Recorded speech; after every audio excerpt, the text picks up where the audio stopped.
Okay, hello, I'm Wendy Smith. We are on the Math Teacher Education Partnership webinar series, and tonight we're talking about Active Learning Mathematics, the Research Action Cluster. There we go. So we will be muting people to reduce the background noise. You're welcome to chat with us. You can also, with the number of people can unmute if they want and just talk directly if they have a question. So the goals tonight, we want to talk about a brief overview of what the Math Teacher Education Partnership is, learn more about the Active Learning Math RAC and its aim, drivers, and current activities, learn about how to become involved in the work, and also to explore activity connections between the work of the RAC and other activities in the Math Teacher Education Partnership. The partnership overall is organized by the Association of Public and Land-Grant Universities. There are approximately 40 partnership teams that each have a land-grant institution as the lead, at least one K-12 district, and at least one other organization. Teams have to include mathematics educators, mathematicians, and K-12 educators, with the idea that improving the preparation of teachers of mathematics is a partnership endeavor, and it can't be done by higher ed alone and not by K-12 alone.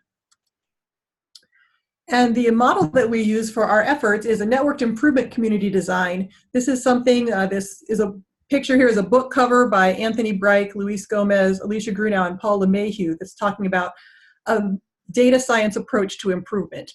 And so we are focused on a common aim, in this case, increasing the number and quality of mathematics teacher candidates. You're guided by a deep problem analysis. And so we, as a partnership, developed guiding principles for secondary mathematics teacher preparation, and more recently, the AMTE standards for preparing teachers of mathematics. There's a disciplined inquiry based on continuous improvement. We call these plan, do, study, act cycles, and it's a lot like a research cycle or an inquiry cycle, but done in short cycles and with opportunities to correct, to improve processes along the way. And then networked to accelerate progress. We each are working on a dimension of the problem and then sharing what we're learning to help us all get better more quickly. So this is one of the parts about a networked improvement community is that you often have a driver diagram. So you have the goal, which is our aim, and then the primary drivers are the methods for getting toward that goal, and then the secondary drivers, in this case, are the research action clusters. So this is the overall Math Teacher Education Partnership driver diagram, and then I've highlighted the Active Learning Mathematics is one of the RACs. We're focused most on increasing content knowledge, thinking about developing candidates' knowledge of mathematics, which can move toward the goal, but we're also thinking about promoting equity and social justice and program transformation connected to the RAC.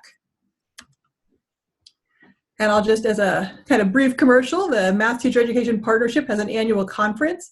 The upcoming one for 2019 will be in St. Louis, June 23rd to 25th. There's a link there for more information about the conference, also on our website. I will note that the conference is intended for people who are actively engaged in the Math Teacher Education Partnership. It's a working conference with lots of time to work with groups. So if you are already involved, great, we welcome you. And if you're not, then please let us know and figure out how you can get involved in the Math Teacher Education Partnership before June and then join us in the workshop. The Research Action Cluster for Active Learning Mathematics has people from a lot of institutions all across the country. David Webb and I co-lead this RAC. He wasn't able to be on tonight. So what is the problem for the Active Learning Math RAC? Student success in freshman math courses really influences their choice of a STEM major, particularly failing their first math class or not doing well in the first math class tends to influence people to switch away from STEM majors. The DFW rates, that's the rate of people getting D's or F's or withdrawing from a course. Nationwide, this tends to be about 25 to 50% for Calculus 1. So if you put this together with failing a math course leading to people switching away from a STEM major, you can see there's quite a big problem. We know that active learning strategies can help improve student engagement and learning, but they only do that when instructors are taught how to teach this way. This is not how most instructors learned how to teach or were taught themselves, and so there needs to be professional development. But there's also a lack of people who know how to do this kind of professional development. So there's kind of a big issue of the teaching teaching by a lecture is not an effective way to teach, but we don't have a big body of professional developers ready to help people do better. And also different in-class materials, different kinds of activities are needed to engage students better. So this is the driver diagram for the Active Learning Mathematics Research Action Cluster. So our improvement target is that for all of us, we're trying to improve we're focused on the freshman level mathematics courses.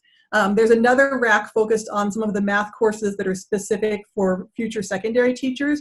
We're trying to do it right from the beginning with this idea of future teachers being successful from the beginning, also that they would experience math taught the way we want them to teach, and also perhaps if students are involved in college in a very engaging mathematics course, that could be a recruitment tool to help them decide to become secondary mathematics teachers. Because all of our institutions are at different places, our aim is that we each increase our success and persistence rates by 5 to 10%. We have some common measures in terms of student outcomes, which is not just grades and course taking trajectories, but also their majors, their beliefs, their attitudes, and being able to disaggregate the data by student characteristics to look at student subgroup populations. And I'm going to talk about our primary and secondary drivers more specifically on the next couple slides. So one of our drivers has been looking at curriculum and assessment. And so as a RAC, the members of our RAC have been working to develop and share materials. And also at each local institution, people have been working to develop common exams and common grading of those common exams. We also have been working on instructor capacity, thinking about that professional development. And we're trying to utilize what the field knows in terms of what effective professional development is, being content-focused, longitudinal, individualized. And so places are having a pre-semester professional development, often the week before the class, or a longer one in the summer, and then ongoing support throughout the academic year, especially in the form of weekly instructor meetings, or if these are graduate students, there's some of the partner institutions have created courses for methods of teaching for graduate students in mathematics who often, or before this, didn't have such opportunities.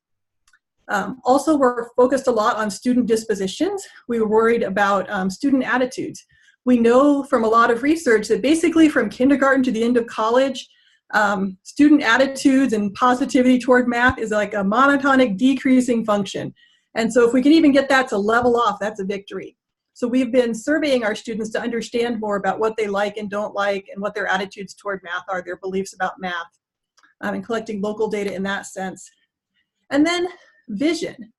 In order to achieve this, people have to acknowledge that the current situation isn't good enough. There are a lot of people who think, I am a great explainer. There is nothing wrong with my lectures. And so getting that will building and getting people to realize that there is a problem and there is a different way to teach that would be better is part of our effort. And then navigating policies. There's a lot, we've jumped farther into the policy world than we ever thought we would in terms of who gets assigned to teach classes. How do you change a textbook? How do you change to get common exams? How do you schedule common exams? There's a lot of work with policy also. We have lots of opportunities for engagement. The development of materials, as much as our RAC has worked on creating in-class and homework assignments and assessments, there's a lot more to be done, including improving what we have, but also creating activities for other dimensions. We've focused most heavily on pre-calculus, Calc 1, and Calc 2, as these are kind of the entry courses. But some of the campuses have moved into Calc 3, or some of the course variations like business calculus or calculus for life sciences that some universities have. There's also opportunities for engagement with coordination. All of the changes that we're having people make, in order to be sustainable, there has to be some coordination. If it's just a single instructor at an institution doing something, that's great. But if that person leaves, or if they're no longer teaching that course, then how do we sustain the progress that got made? So this can happen through professional development to help people understand how to teach this way, course meetings with a department's expectation that everybody's doing this. And that goes along with the idea of cultural change. Related to the Active Learning Math RAC, there's a grant looking at institutional change that has grown out of this work. And the importance of leadership is really striking, how important it is to have a department chair who's an active proponent of incorporating active learning and who will pressure people to do this. Not just say, oh, well, it's fine, you know, that Wendy's doing this, but everybody else can do their own thing. What's effective is when a department chair says, hey, lecture is not an effective way to reach our students. You know, here's what Wendy's doing, and now we're all going to learn how to do things like this. And having a systemic cultural change makes it, can make it sustainable. So we'll pause for a little bit for any questions. I know I just went through a lot all about the RAC all at once. So, excuse me. Wow. I actually have a question. Going back a couple slides when you were talking about the PD and the, well, it could be either one. Yeah, the instructor capacities. Mm-hmm. So to me, it almost seems like there's a bootstrapping issue at institutions. Like, how does it, who's doing the PD? And who's doing the PD for the PD providers? Yes. And, you know, how are people, is there thought to how to help people learn how to do these things, how to provide the right kind of ongoing support?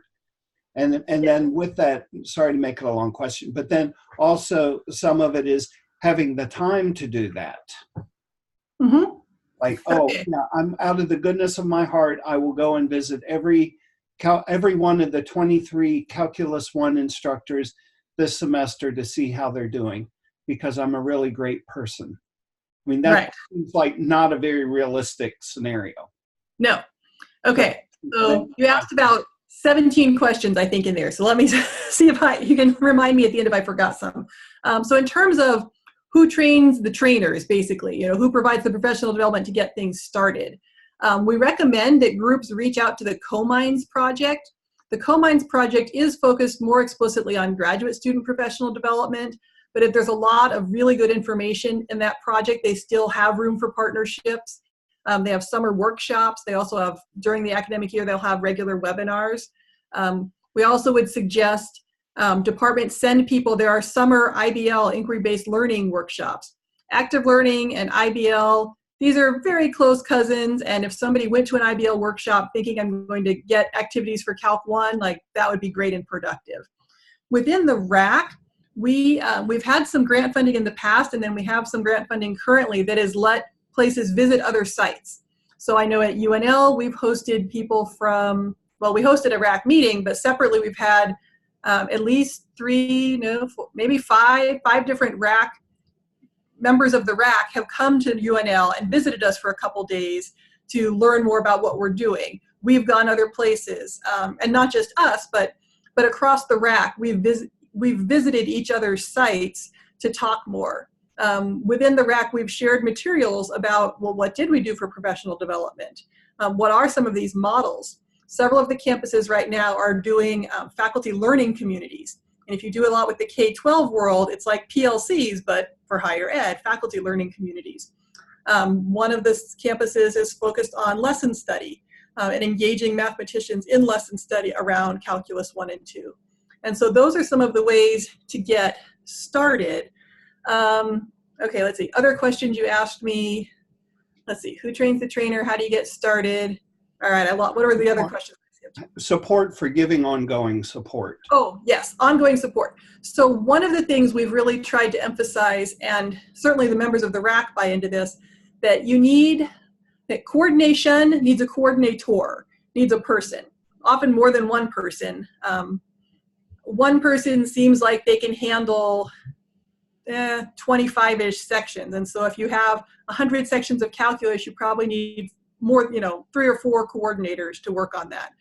And so we've had coordinators in 2 kinds. Some campuses have successfully hired coordinators whose full-time job is to coordinate freshman level courses.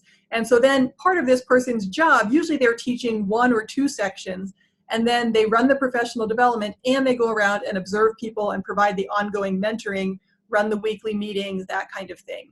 Other campuses don't have a separate person, but they designate a faculty member that doesn't rotate frequently to be the coordinator so that there's some institutional memory and continuity. And then that person gets a course release, and sometimes 2 course releases, in order to do some of that observing and work, because it does take a lot of time.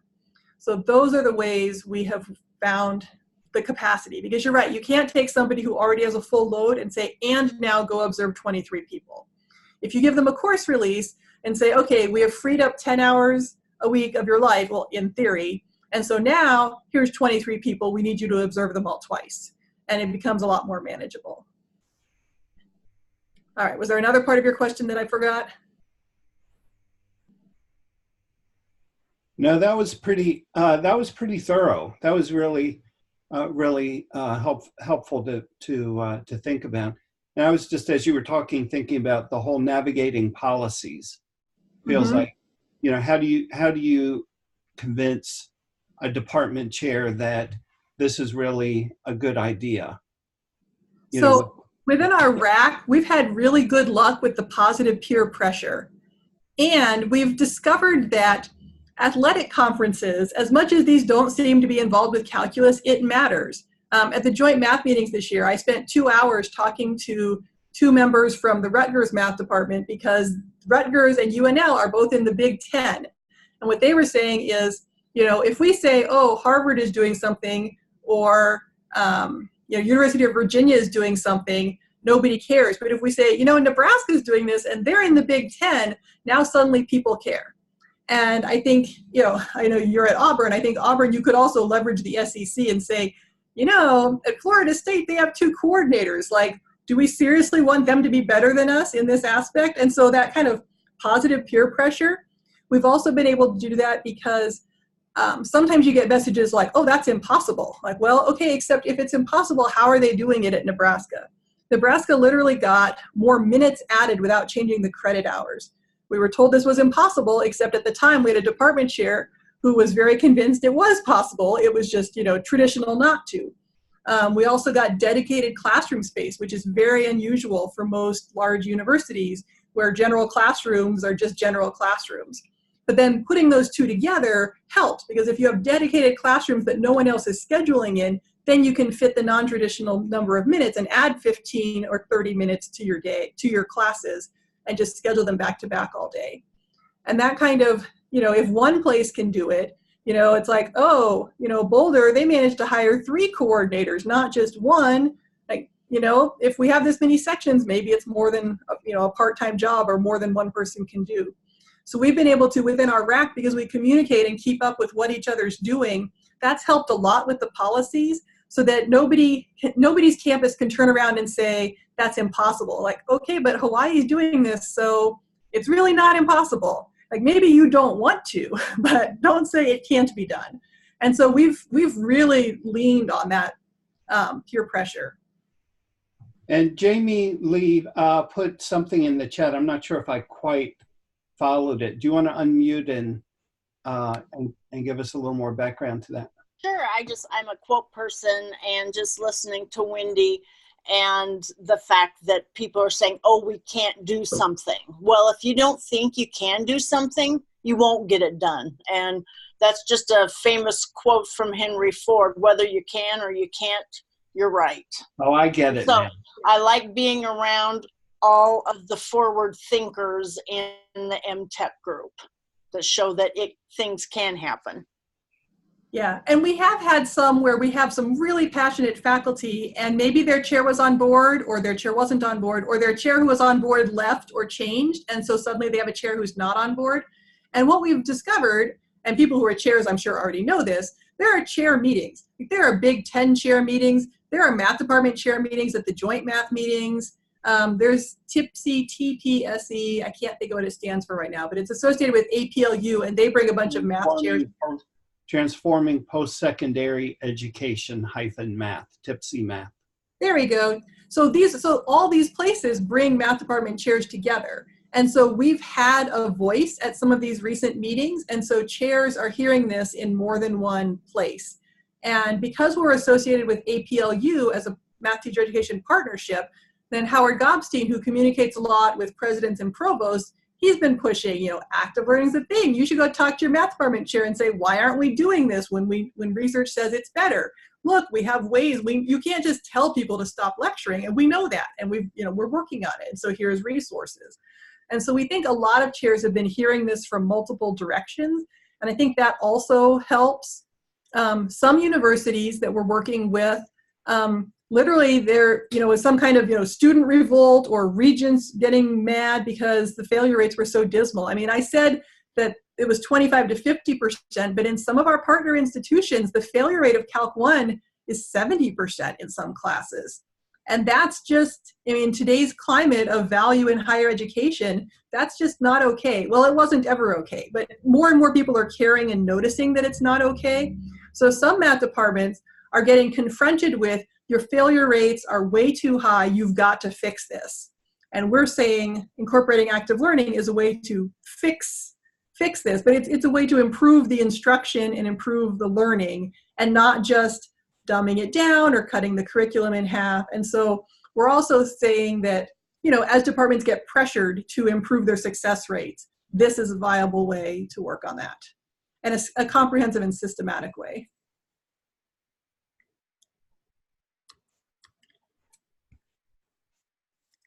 All right, let me do a few more slides and then we'll have time for more questions. So as we move forward as a RAC, we're working more on sharing materials dynamically. If you listen to some of the other webinars, you know that we're thinking about knowledge generation and management systems. We don't want these activities we're developing just to be a library where somebody just downloads files, but we want it to be dynamic so people can use it and say, oh, you developed this for small classes, here's how I adapted this for my lecture of 150. Or, oh, you did this with Calc 1. We have a stretched out Calc 1 that has twice as many hours of meeting in a week. So here's what I did to have a part 2 of this activity to build on it. So that, and also that people could ask and say, I've got this great mean value theorem lesson, here it is, but I really don't have a good one for the chain rule. Does someone have something for the chain rule? So that there's this kind of give and take and dynamic aspect that materials are improved and added to. We're working more, we've been doing some common data collection. We want to do more and try to get the IRB permissions in place to do some common data analyses. We've got that pretty well in place now. It's just a matter of getting the data. For the fall, we're going to start with some lesson study subgroups. Some of the sites have been doing this, and we've just decided that as a RAC, we're going to do some lesson study subgroups. Since some people are still pretty isolated and not in departments where the whole department is doing this yet. Sites are thinking about how do you propagate this increased student engagement and success to more sections and more courses. If it's not already in all the sections of Calc 1, how do we get it in all of them? If it's in everything in Calc 1, how do we get it in Calc 2? How do we get it in Calc 3 or Business Calc? So those are some of the places for moving forward that we're working on. So I'll take other questions now.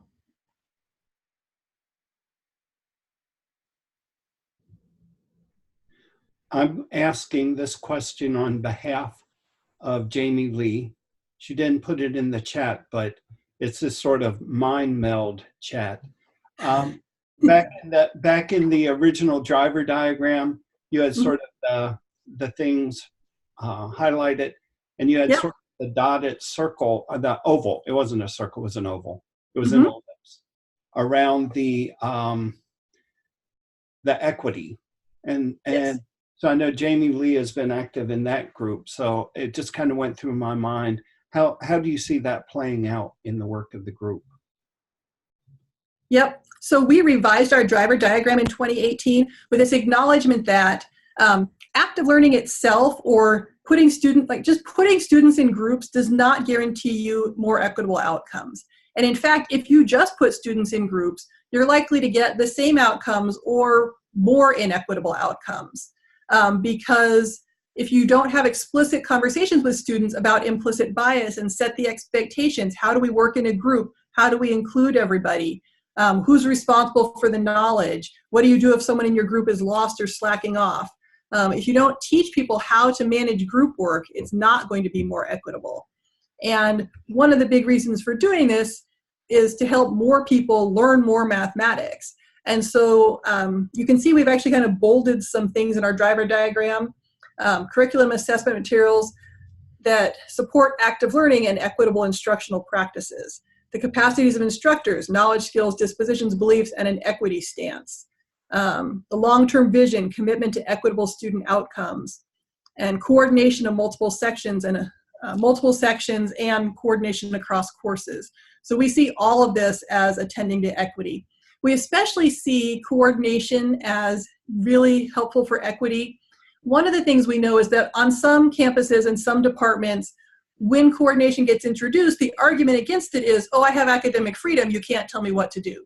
But that's actually not correct and not the right way to apply academic freedom. Academic freedom certainly applies to people's research, but it doesn't apply to teaching common classes. The department is fully within its rights to say, Calculus 1 has this content and this pedagogy. Departments can do that. It's not impinging on people's academic freedom, and it's an equity issue. It's not fair if I happen to be in the 930 section of calculus, which has an 80% pass rate, and Jamie's in the 1030 section of calculus because of the way her schedule worked out, which has a 20% pass rate. And when campuses get involved with us and start looking at their data and seeing the variation across sections, most people did find they had at least a 60-point spread in variation across sections, which is just, that is just not fair.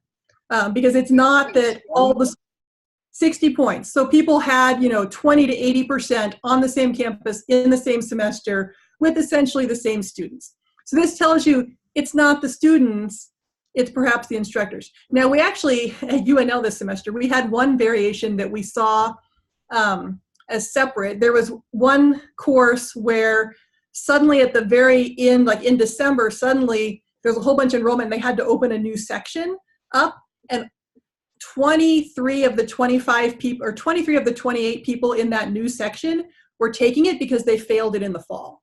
So that one we're going to give, okay, here you actually do have a different student population than the other sections, so we're going to, but generally that is not the case. And so if you have 10 sections, you shouldn't have that much of a spread. And certainly you're not going to have identical. Unless you're curving the grades, you're not going to get every single one within, 1% of passing, but you don't want to see that big of a spread.